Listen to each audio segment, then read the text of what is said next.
அப்பா எங்க போனாங்கன்னு தெரியலையே. அங்கிள், எங்க அப்பாவை பாத்தீங்களா? அப்துல்லா, என்னப்பா யார காணுன்னு தேடிக்கிட்டு இருக்கிற? ஹஜ்ரத், எங்க அப்பாவை நேத்திலிருந்தே காணோம் ஹஜ்ரத். இல்லண்டாக்கா நண்பர்கள் வீட்டுல தான் இருப்பாரு, நம்ம தேடி பாப்போம். ஹஜ்ரத், அங்கே பாருங்க, அப்பா பையாசு வாசல்ல உட்கார்ந்து இருக்கிறானே. ஆமா, அந்த பள்ளியாசல்ல உட்கார்ந்து இருக்கிறாரே.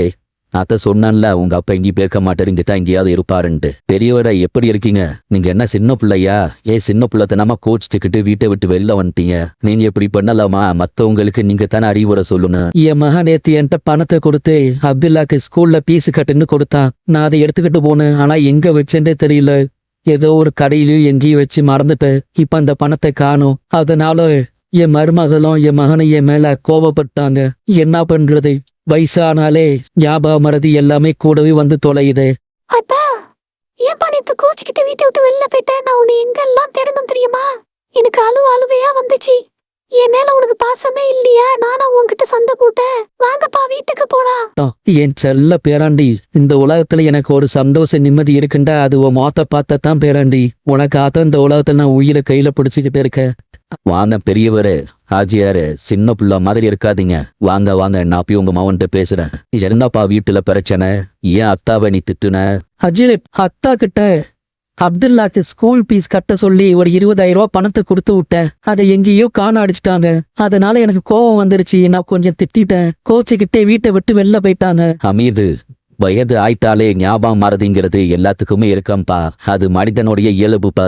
அதுக்காக வயசான காலத்துல உங்க அத்தாவை நீ திட்டக்கூடாதுப்பா. நாம் சிறு பிள்ளையாக எப்படி இருந்தோமோ அதே போல் பெற்றோர்களும் வயதாகிவிட்டால் சிறு பிள்ளையாகவே மாறிவிடுகிறார்கள். அமீது, நம்மளை எப்படி அவர்கள் சிறு பிள்ளையில் பார்த்தார்களோ அதே போல் அவர்களை நாம் பார்க்க வேண்டும். அமீது, உனக்கு நடக்க தெரியாத போது எப்படி உன் கையை பிடித்து கொண்டு அழைத்து சென்றார்களோ அதே போல் அவர்கள் தள்ளாடும் வயதில் நடக்க முடியவில்லை என்றாலும் அதே போல் நாம் அவர்களை கையை பிடித்து கொண்டு நடப்பாட்டு செல்ல வேண்டும். அமீது, குழந்தையாக இருக்கும் போது நாம் எவ்வளவோ கஷ்டம் கொடுத்திருப்போம். அதையெல்லாம் கொஞ்சம் கூட கஷ்டமாக இருக்காமல் ராவும் பாலும் நம்மளை கண் விழித்து நம்மளை கவனித்து வருவதுதான் பெற்றோர்கள். நமக்கு உடல்நிலை சரியில்லை என்றால் நம்மளை தூக்கி கொண்டு ஓடுவார்கள்.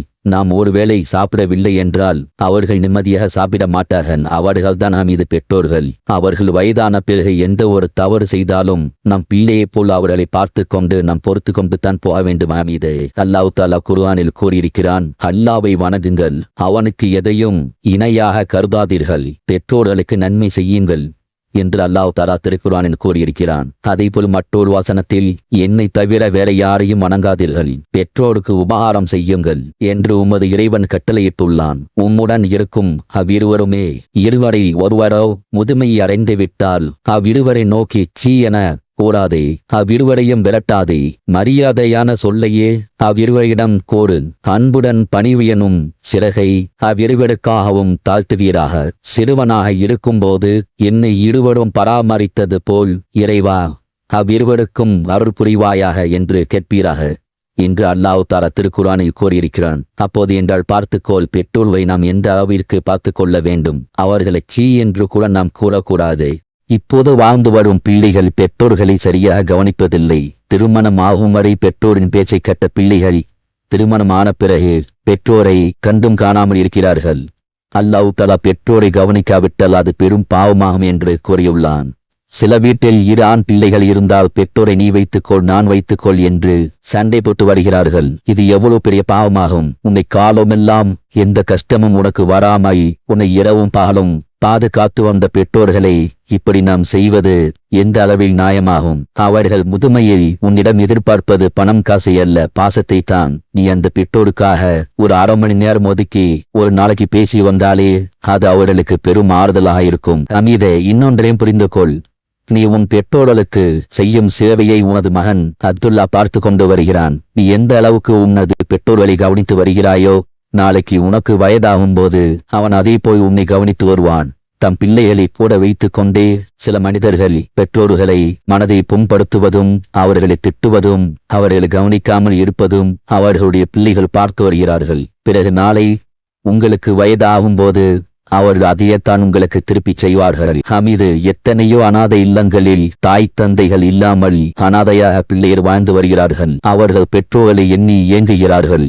அவர்களிடம் போய் கேட்டால் பெற்றோரின் அருமை தெரியும். நபிகள் நாயகம் ஸல்லல்லாஹு அலைஹி வஸல்லம் அவர்களிடம் பெரும் பாவங்கள் பற்றி கேட்கப்பட்ட போது நபிகள் நாயகம் ஸல்லல்லாஹு அலைஹி வஸல்லம் அவர்கள் அல்லாஹ்வுக்கு இணை வைப்பது பெற்றோருக்கு துன்பம் கொடுப்பதாகும் என்று கூறினார்கள். அதேபோல் நபிகள் நாயகம் ஸல்லல்லாஹு அலைஹி வஸல்லம் ஒரு மனிதர் தம் தாய் தந்தையரை சபிப்பது பெரும் பாவங்களில் உள்ளதாகும் என அல்லாஹ்வின் தூதர் நபிகள் நாயகம் ஸல்லல்லாஹு அலைஹி வஸல்லம் கூறுகிறார்கள். அதேபோல் அன்னையரை புண்படுத்துவதை அல்லாஹ் தடை செய்துள்ளான் என்று அல்லாஹ்வின் தூதர் நபிகள் நாயகம் ஸல்லல்லாஹு அலைஹி வஸல்லம் அவர்கள் கூறுகிறார்கள். அல்லாஹ்வின் தூதர் நபிகள் நாயகம் ஸல்லல்லாஹு அலைஹி வஸல்லம் அவர்களிடம் ஒரு மனிதர் வந்து, அல்லாஹ்வின் தூதரே, அழகிய முறையில் உறவாடுவதற்கு மிகவும் அர்ஹதையானவர் யார் என்று கேட்டார். நபிகள் நாயகம் ஸல்லல்லாஹு அலைஹி வஸல்லம் அவர்கள் உம் தாய் என்றார்கள். அவர் பிறகு யார் என்று கேட்டார். நபிகள் நாயகம் ஸல்லல்லாஹு அலைஹி வஸல்லம் அவர்கள் உம் தாய் என்றார்கள். அவர் பிறகு யார் என்றார். உம் தாய் என்றார்கள். அவர் பிறகு யார் என்றார். அப்போது நபிகள் நாயகம் ஸல்லல்லாஹு அலைஹி வஸல்லம் அவர்கள் பிறகு உன் தந்தை என்றார்கள்.